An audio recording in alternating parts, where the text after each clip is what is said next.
बेटा अंजलि, मेरी प्यारी बहू, अपने सुंदर सुंदर पैरों से इस कलश को गिराकर इस घर के अंदर प्रवेश करो। माँ जी, हम कब से घर की दहलीज पर ही खड़े हुए हैं, हम कब घर के अंदर प्रवेश करेंगे? मेरा बस चले तो मैं तुम तीनों को इस दहलीज पर भी खड़े न होने दूं। मैं नहीं चाहती कि तुम तीनों अपने इन काले पैरों से मेरे घर के अंदर प्रवेश करो।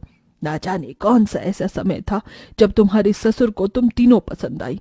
वो तो भगवान को प्यारे हो गए, लेकिन उनकी आखिरी इच्छा को पूरा करना मेरा फर्ज था।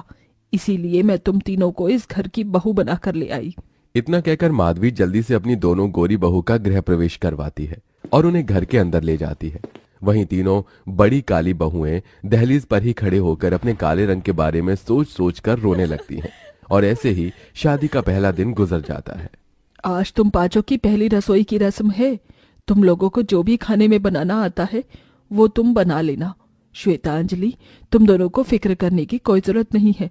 अगर तुम दोनों को कोई भी चीज की जरूरत पड़े तो मुझे आवाज दे देना, ठीक है? अब पांचों बहुएं रसोई में जाती हैं और अपनी पहली रसोई की रस्म की तैयारी शुरू कर देती हैं, जहां तीनों काली बहुएं तरह तरह के पकवान बनाती हैं। वहीं दोनों गोरी बहुएं खड़ी खड़ी उन तीनों की शक्ल निहारती रहती हैं।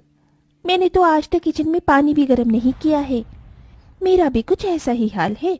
अगर हमने माँ जी को बताया कि हमें खाना बनाना भी नहीं आता है तो वो तो इन काली कलूटन के सामने हमारी भर भर की बेइज्जती करेंगी। अंजलि और श्वेता बस साक्षी, प्रेरणा और भूमि को देखती रहती हैं। वहीं वो तीनों बहुएं फटाफट खाना बनाकर तैयार कर देती हैं। खाना बनाकर वो तीनों अपने कमरे में चली जाती हैं, जिसके मौके का फायदा उठाकर श्वेता, अंजलि उनका बनाया हुआ खाना लाकर डाइनिंग टेबल पर सर्व कर देती है कि तभी वहां तीनों काली बहुएं भी आ जाती हैं। अरे वाह, खुशबू तो बहुत बढ़िया आ रही है। इन दोनों का तो खाना बनाकर तैयार भी हो गया, लेकिन तुम तीनों का खाना कहाँ है? ये खाना इन दोनों ने नहीं बल्कि हम तीनों ने बनाया है। खाना बनाने के बाद हम तीनों हाथ मुंह धोने के लिए अपने अपने कमरे में चले गए थे और हमारी पीठ पीछे ये दोनों हमारा बनाया हुआ खाना लेकर आपके सामने आ गई। माँ जी, ये झूठ कह रही है। भला हम ऐसा क्यों करेंगे? ये खाना हमने बनाया है। जरा हमारी हालत तो देखिए, पूरे पसीने से नहा रहे हैं, साड़ी पर भी मसाले लगे हुए हैं। और इन तीनों को देखिए, क्या इन तीनों को देखकर ये लग रहा है कि ये तीनों अभी अभी किचन से आई हैं? माँ जी, ये झूठ कह रही हैं। ये खाना हम तीनों ने बनाया है। बस करो तुम तीनों, और कितना झूठ बोलोगी। शक्ल के साथ साथ तुम्हारा दिल भी काला है। अगर खाना बनाना नहीं आता था तो पहले बोल देती। ये सब नाटक करने की क्या जरूरत थी, बदसूरत कहीं की। इतना कहकर माधवी अपनी दोनों गोरी बहू को उनकी पहली रसोई का नेक देकर वहां से चली जाती है। अरे जरा ढंग से पोंछा लगाओ, हाथों में जान नहीं है क्या? ये क्या, कितनी घटिया कॉफी बनाई है, सारा का सारा मुंह का टेस्ट खराब कर दिया। साक्षी इतना बोल रही होती है कि तभी उसे गाड़ी के हॉर्न की आवाज आती है। अरे ये तो माँ जी की गाड़ी की आवाज है। लगता है माँ जी मंदिर से लौट आई हैं। अब हम क्या करें? तुम तीनों यहाँ हमारी शक्ल क्या देख रही हो? जाओ अपने कमरे में जाओ। बहुत काम कर लिया तुम तीनों ने, अब जाकर थोड़ा आराम कर लो। जहां अंजलि और श्वेता शहर की पढ़ी लिखी चालाक लड़कियां थीं, वहीं साक्षी, प्रेरणा और भूमि गांव की भोली भाली लड़कियां थीं। घर की बड़ी बहू होने के बावजूद भी तीनों बहुत ज्यादा भोली और मासूम थी, इसीलिए हमेशा अपनी दोनों देवरानियों की बात में आ जाती थी।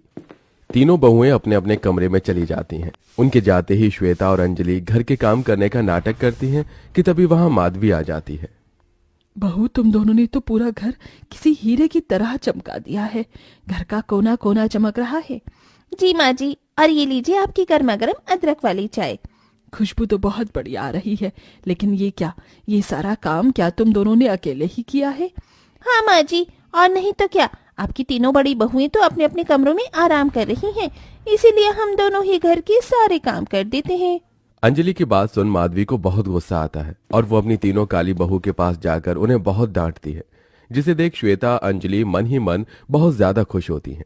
सारी मेहनत काली बहुओं की करने के बावजूद भी हमेशा तारीफ दोनों गोरी बहुओं की ही होती थी, लेकिन बेचारी काली बहुएं कभी अपने हित में कुछ कह नहीं पाती थी। पंडित जी ने कहा है, इसीलिए मैं तुम तीनों के हाथों से ये प्रसाद बनवा रही हूँ।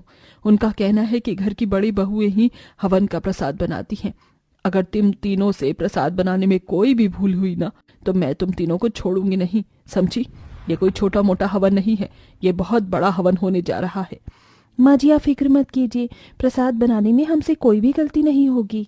तीनों काली बहुएं प्रसाद बनाने में लग जाती हैं। वहीं माधवी भी पूजा की तैयारी करने में लग जाती है। अब श्वेता अंजलि भी इस मौके का पूरा पूरा फायदा उठाती हैं।